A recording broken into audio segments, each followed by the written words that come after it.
রাসূলুল্লাহ সাল্লাল্লাহু আলাইহি ওয়াসাল্লামই একমাত্র সত্তা যিনি পুরো উম্মার জন্য সুপারিশ করবেন ইনশাআল্লাহ। তো সেই সুপারিশ পাওয়ার যোগ্য হতে হলে আমাদের চলনে বলনে কথায় কাজে ব্যবসা অর্থনীতি সব ক্ষেত্রে রাসূলের সুন্নাহকে সর্বোচ্চ অগ্রাধিকার দিতে হবে। অনেক আদর্শের কথা আমরা বলি, সবচেয়ে সেরা আদর্শ মুহাম্মদ সাল্লাল্লাহু আলাইহি ওয়াসাল্লাম। তার আদর্শের উপরে কোনো আদর্শ নাই। অতএব এই আদর্শটাকে মনে পারে ধারণ করা, লালন করা, মননে ধারণ করে বাস্তবে ইমপ্লিমেন্ট করা।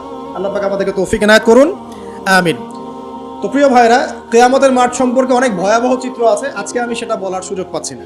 এতটুকু বলবো যে এটা হচ্ছে ন্যায় বিচারের মাঠ। এখানে যাররা পরিমাণ বান্দার হক নষ্ট করে পার পাওয়া যাবে না। আল্লাহ পাকের সাথে জড়িত হাজারটা পাপ থাকলেও আল্লাহ পাক মাফ করতে পারেন, ঠিক আছে, কিন্তু বান্দার সাথে জড়িত হক থাকলে বান্দার কাছেই ক্ষমা নিতে হবে।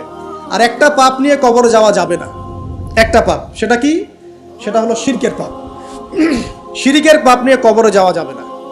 বেঁচে থাকতেই শিরিকের সাথে সম্পৃক্ত যত আকীদা আমল আছে তওবা করতে হবে, ছাড়তে হবে। আল্লাহ রাব্বুল আলামিন আমাদেরকে শিরিক এবং কুফর থেকে হেফাজত করুন, আমিন। আল্লাহ পাকের পরের আয়াতে বলছেন ওয়া শাহিদি ওয়া মাশহুদ। একটা চমৎকার ঘটনা আসবে সামনে ইনশাআল্লাহ, মনোযোগ ধরে রাখেন।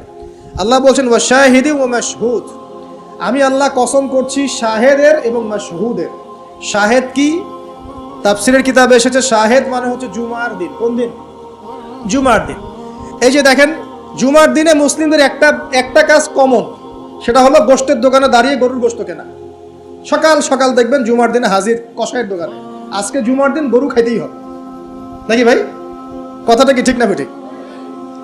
দেখবেন শহরের যতগুলো কসাইখানা আছে সকাল সকাল হাজির, জুমার দিন গোশত খাইতে হবে। অথচ জুমার দিনটা এত ইম্পর্টেন্ট, এই দিনে দোয়া কবুল হয়।